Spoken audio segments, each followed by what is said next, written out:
कोल्हापूर उत्तर विधानसभा मतदारसंघाची पोटनिवडणूक आहे आणि या पोटनिवडणुकीच्या रिंगणामध्ये भाजप, काँग्रेस आणि त्यामध्ये आता शिवशक्ती सेनेच्या अध्यक्षा संस्थापक करुणा धनंजय मुंडे सुद्धा रिंगणात उतरलेले आहेत। आपल्यासोबत करुणा धनंजय मुंडे आहेत।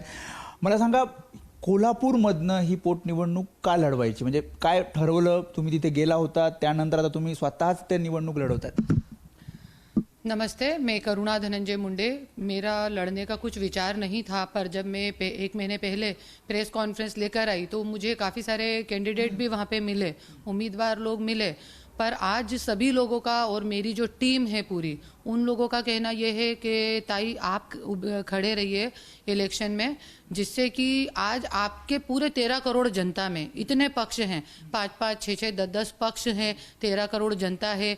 आज परमवीर सिंह जी जैसे व्यक्ति को देश निकल के जाना पड़ा, तो आज इतनी जब यहाँ पे इतना भ्रष्टाचार और इतना मतलब किसी के आवाज उठाने की ताकत ही नहीं है, उस 13 करोड़ जनता में एक अकेली औरत करुणा धनंजय मुंडे यदि आवाज उठा रही है पूरे सिस्टम के खिलाफ, तो आपको ही अधिकार है ये चुनाव में खड़े रहने का। तुम्ही आवाहन केलं होतं की कोणीतरी याच पक्षातनं एक उमेदवार तिथे उभा राहावा, मग उमेदवारांना आवाहन करून सुद्धा आता तुम्हीच उभं राहत।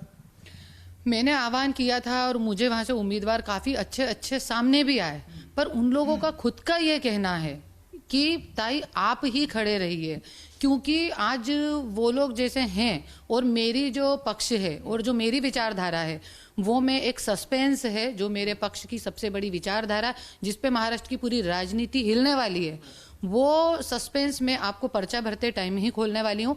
तो वो विचारधारा के कारण भी और कई सारे मेरे पक्ष के भी ऐसे बायलॉज हैं जो हर किसी को हजम नहीं होने वाले हैं।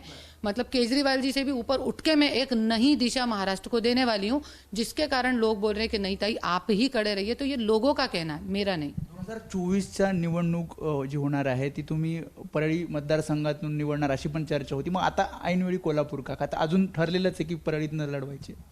जैसे मैं 1.5 साल से, आपको मालूम है, मैं 2 साल से जीवन ज्योति सामाजिक सेवा संस्था की महाराष्ट्र अध्यक्ष हूँ।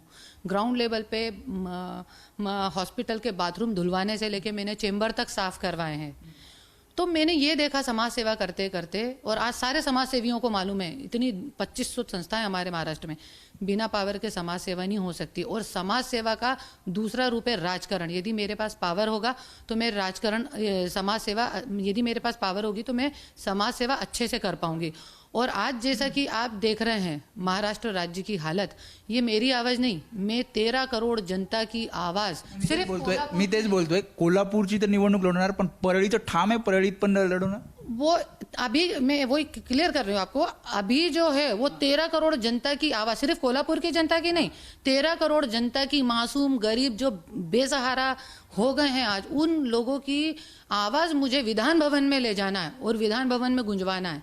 ये जो सोए पड़े हैं कुंभकर्ण, उनको जगाना है। इसलिए मैं ये निवडणूक अभी लड़ रही हूँ, क्योंकि 2024 जो है वो बहुत लांब आहे, है ना, 2024 लांब आहे। त्याच्यामुळे मला जे माझी टीम आहे ते काय म्हणतात की यदि हम अभी पावर में आ सकते हैं तो व्हाई नॉट। और 2024 में तो नोरा वर्सेस बायको फिक्स है, एंड पूरे वर्ल्ड में उसकी गूंज होने वाली है। नोरा वर्सेस बायको, धनंजय मुंडे विरुद्ध करुणा धनंजय मुंडे 100%। वो मैं ये पद का इस्तीफा देके भी मैं वो लढूंगी। शेवटचा प्रश्न, ही पोटनिवडणूक चंद्रकांत दादांसाठी म्हणजे भाजपसाठी सुद्धा आणि सतेज पाटील काँग्रेससाठी सुद्धा प्रतिष्ठेची आहे, आणि त्यात तुमची उडी कसं बघताय? कितपत तुमचा पक्ष आता उभारी घेईल या सगळ्यामध्ये? हाथ जोड़ के पूरे जो जिन जिन लोगों के आपने नाम बताए उन सभी से, इनफैक्ट महाराष्ट्र के हर विधायक, हर मंत्री, हर नगर सेवक से मैं हाथ जोड़ के विनती करना चाहूंगी एबीपी माझा के माध्यम से कि जब मुझे जेल हुई, मुझे झूठे केस में अंदर डाला गया, पूरे महाराष्ट्र ने देखा, तब आप लोग मेरे लिए 13 करोड़ जनता में से एक भी व्यक्ति आगे आके ये नहीं बोल पाया कि क्यों धनंजय मुंडे से क्वेश्चन मार्क नहीं कर पाया।